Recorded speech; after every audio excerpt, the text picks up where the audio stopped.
Hello guys, இன்னைக்கு நம்ம பார்க்க போகிறது ரெயின்போட ஒரு மான்வாவோட 62வது எபிசோடு தான். ஸோ வீடியோக்குள்ளே போகிறதுக்கு முன்னாடி மறக்காமல் எல்லாருமே ஒரே ஒரு லைக் ஒண்டி போட்டுருங்க. அப்போ தான் இன்னமும் நிறைய பேருக்கு ரெக்கமெண்ட் ஆகும். அதே மாதிரி இது வரைக்கும் நம்ம சேனலுக்கு நீங்கள் சப்ஸ்கிரைப் பண்ணலையா? சப்ஸ்கிரைப் பண்ணிக்கோங்க. சரி வாங்க, நம்ம டைம் மிஸ் பண்ணாமல் எப்பிக்குள்ளே போகலாம். அங்கே ஹியூடோ வந்து சொல்கிறான், இந்த விஷயத்த நான் பார்த்துக்கிறேன் இப்படின்னு. நம்ம ஹீரோ படுவேகமாக அங்கே போகிறான். அந்த இடத்துல அந்த பொண்ணும் ஏதோ ஒரு கிரியேச்சரை சமன் பண்ணுறா. அது டைரெக்டாக நம்ம ஹியூடோவை கொல்லலான்னு வரும். அதுக்குள்ளே ரெஞ்சி அதை துண்டு துண்டா இதனால அது ஒண்ணுமே இல்லாம இந்த சீன்ல ரெண்டு பேருமே அங்க அட் டைம்ல அட்டாக் பண்ண போறாங்க. அங்க திடீர்னு அவ ஏகப்பட்ட ஹைட்ராவை சமன் பண்றா. அதோட தலையும் பயங்கர வேகமா இவங்களை தாக்குது.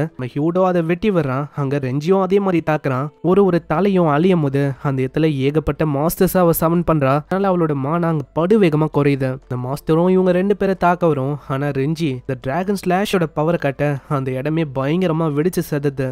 10 நிமிஷத்துக்கு முன்னாடி என்னாச்சு நம்மளுக்கு காட்டுறாங்க. அந்த இடத்துல நம்ம ஷீகிஷிமா முன்னாடி ஒரு ஆப்போனன்ட் இருக்கான். அவட கண்ணை வச்சு அந்த இடத்த பயங்கரமா வெடிக்க வைக்கிறான். ஏன்னா அந்த கான்கரர் ஹரிட்டோ அவனால லைட்டோட ஸ்பீட் அளவுக்கு பயங்கர வேகமா வெடிக்க வைக்க முடியுது. நம்ம ஷீகிஷிமாக்கும் வேற வழியில அங்கேயும் இங்கேயும் ஓடுற மாதிரி தான் இருக்கு. அந்த வெடிப்போட இம்பாக்ட் அதுவும் பெரிய அளவுல அங்கேயும் இங்கேயும் வெடிக்குது. அதனால ஷீகிஷிமா அங்க புல்லட்டை வச்சு ஃபயர் பண்றான். ஆனா அதனாலயும் நம்ம ஹரிட்டோக்கு அங்க எதுவுமே ஆகல. மேல ஏதோ ஒரு வித்தியாசமான பேரியர் இருக்கு. அதான் புல்லட்டை வச்சு ஃபயர் பண்ணாலும் அவனுக்கு அங்க எதுவுமே ஆக மாட்டுது. நான் இப்ப என்ன பண்றது இப்படி இவன் யோசிக்கும் போது அந்த இடத்துல ஓட பேரியர் ஆக்டிவேட் ஆகுது. அது என்னதுன்னு அந்த கான்கரருக்கு புரியல. இதை ஒரு வாய்ப்பா வச்சு நம்ம ஷீகிஷிமாவோட சல்ஃபர் ரெயின் அந்த அட்டாக்கை வச்சு ஒட்டுமொத்தமா முச்சிடறான். அவ்வளவுதான், உன்னோட கதை வந்து முடிஞ்சிச்சு. இதுக்கப்புறம் மீதி இருக்க விஷயத்த கிளீன் பண்றதுக்கு நான் போகணும்னு நினைக்கிறேன். இப்படி இவன் சொல்லும் போதே திடீர்னு யாரோ ஒருத்தங்க நம்ம ஷீகிஷிமாவோட வயிற்று அப்படி கிழிக்கிறாங்க. அது இன்னொரு கான்கரர் தான்.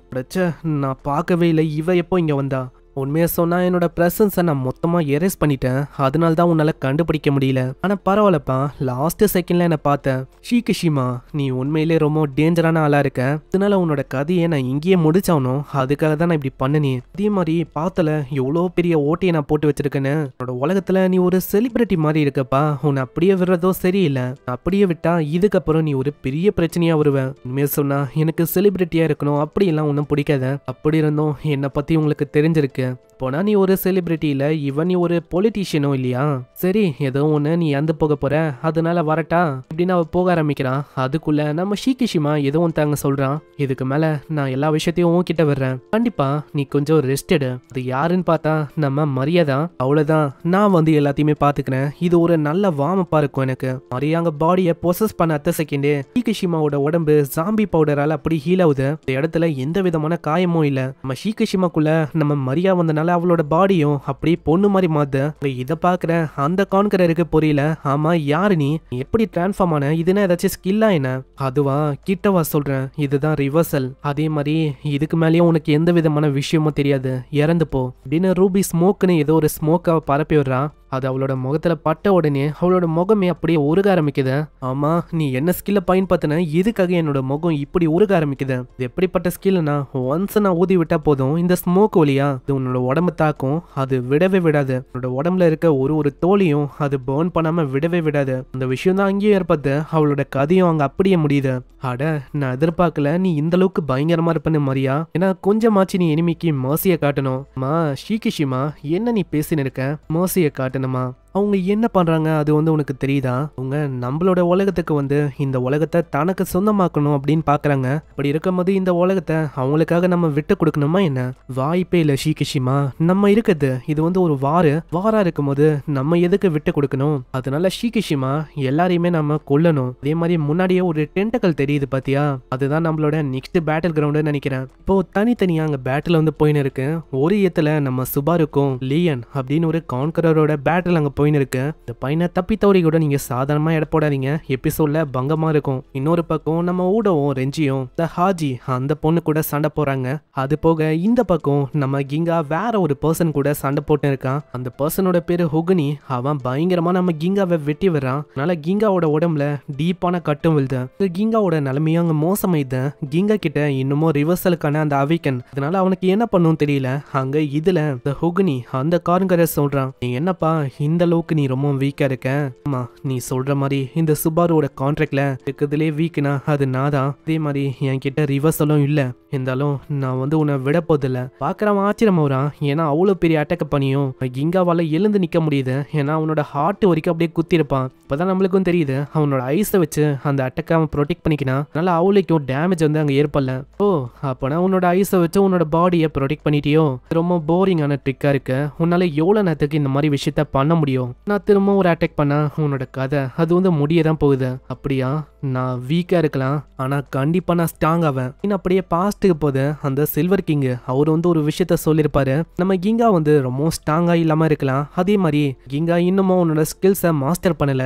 இருந்தாலும் உன்கிட்ட ஒரு நல்ல வாய்ப்பு இருக்கு உன்னோட ஸ்கில்லை டெஸ்ட் பண்றதுக்கு. அதனால கிங்காக்கு அவர் ஒரு ட்ரம் கார்டை குத்துருப்பாரு. அதை அவன் யூஸ் பண்ணலான்னு பாக்குறான். நம்ம கிங்காக்கு ஒரு கேர்ஸுக்கான ஒரு ஸ்கில்லை கச்சிருக்கோம். அதை அவன் பயன்படுத்துறான். அவனோட பாடி முழுக்க அப்படியே அங்க கேர்ஸா இருக்கு. என்ன ஆச்சு? இந்த ஸ்னோ இது டச் ஆக நீ இப்படிதான் மாட்டிப்ப. அதுக்குள்ள கேர்ஸ் உன்னை ஒண்டி ஒரே வைக்காத பாடியில இருக்க அந்த சோல் இதையும் ஒட்டு மொத்தமா ஒரே வச்சு ஒண்ணுமே இல்லாம ஆக்கிடும். அந்த இடத்துல ஆல்ரெடி சில்வர் கிங் கொடுத்த அந்த பயங்கரமான ஸ்கில் இருக்கு. நான் இப்பயே அதை பயன்படுத்த வேணான்னு யோசிக்கிறான். நான் இந்த ட்ரம் கார்டு இது அட்மினிஸ்ட்ரேட்டரோட கண்ணில் படக்கூடாது. அவனுக்காக நான் மிச்சம் வைக்கணும். இதனால அவனோட ஃபர்ஸ்ட் ஸ்கில் அவன் பயன்படுத்துறான், கிரேஷியல் ஸ்பியர்னு. அந்த அட்டக்கை பயன்படுத்தும் போது அதுல இருந்து அந்த வர பவர் அதை பார்த்து ஆளு பயந்து போயிடறான். வேணா நம்ம கத்துறான். ஆனா அதெல்லாம் கண்டுக்காம நம்ம கிங்கா ஒரே ஒரு போடுதான் அந்த இடத்துலயே அவனோட கதைய முடியுது. இந்த உலகத்தோட ப்ரொடெக்டர்னா இப்படி இருக்கும் போது தேவையில்லாம எங்களோட உலகத்துக்கு நீ வந்திருக்க. அதனால உன்னோட முடிவும் இதுதான். இந்த சைடு வேற ஒரு பேட்டில காட்டுறாங்க. அக்கீராக்கும் லியன் இந்த கான்கரருக்கும் பயங்கரமா சண்டை போகுது. அங்க கான்கரர் லியனும் அங்க தொங்கினே சொல்றான், நான் கேள்விப்பட்டேன் உன்னோட எபிலிட்டி மூலமா உன்னோட பிளட்டை மேனிபுலேட் பண்ண முடியுமா? அதே மாதிரி என்னால இன்னமும் நம்ப முடியல. நீ இப்பதான், அதாவது 2 மாசத்துக்கு முன்னாடி பிளேயரா மாறின. அதுக்குள்ள இந்த லெவலுக்கு நீ வந்துட்ட. ஆனா ஏதோ ஒன்று இந்த மேட்ச் ரொம்ப ஸ்மூத்தா போக போகுதுன்னு நினைக்கிறேன். ஏன்னா எங்களோட உலகத்துல 2 கிங்கால ரூல் செய்யப்படும் எங்களோட உலகம். அதுல இவனும் அந்த ஹாஜி அந்த பொண்ணும் தான் 2 கிங்கா. முக்கியமா இவங்க 2 பேரும் கிங்ஸா இருக்கிறனால கிங்ஸோட அத்தாரிட்டி அதுவும் இவங்களுக்கு இருக்கு. முக்கியமா நான் ஒரு பெரிய கிங். அந்த இடத்துல அந்த இடம் முழுக்க பிளட் ஆயிருந்திருக்கும். அந்த பிளட் எல்லாத்தையுமே கிங் அத்தாரிட்டி அதை வச்சு மொத்தமா உரிய ஆரம்பிக்கிறான். பாக்குற சுபாரு ரொம்ப ஆச்சரியமா வரான். ஆமா, என்ன பண்ண இப்படி உன்னால என்னோட கர்ஸ்ட் பிளட்டை உரிய முடிஞ்சது? போனா இதுவும் உன்னோட எபிலிட்டியா?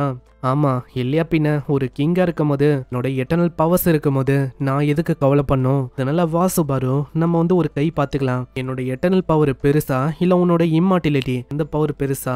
வரியா ஒரு கை பாத்துக்கலாம் அப்படின்னு நம்ம சுபாருவா மேட்சுக்கு கூப்பிடுறான். இங்கே இந்த எபிசோட முடியுது. எபிசோடு உங்களுக்கு பிடிச்சிருக்கும்னு நினைக்கிறேன். பிடிச்சிருந்தா மறக்காம ஒரே ஒரு லைக்கை போட்டுங்க. அதுக்கப்புறம் தான் கிங்ஸோட அத்தாரிட்டியை பத்தி நம்மளுக்கு தெரிய வரும். கிங்ஸோட அத்தாரிட்டி அது ஒரு மிகப்பெரிய பவர். அது நெக்ஸ்ட் எபிசோட்ல நம்மளுக்கு தெரியும் என்ன ஏதுன்னு. இப்பயே சொன்னா ஸ்பாயிலர் ஆயிடும். ஸோ நெக்ஸ்ட் எபிசோட்லயே நம்ம பார்க்கலாம். ஸோ நான் உங்களை நெக்ஸ்ட் எபிசோட்ல சந்திக்கிறேன். தேங்க்யூ ஃபார் வாட்சிங். சைனரா.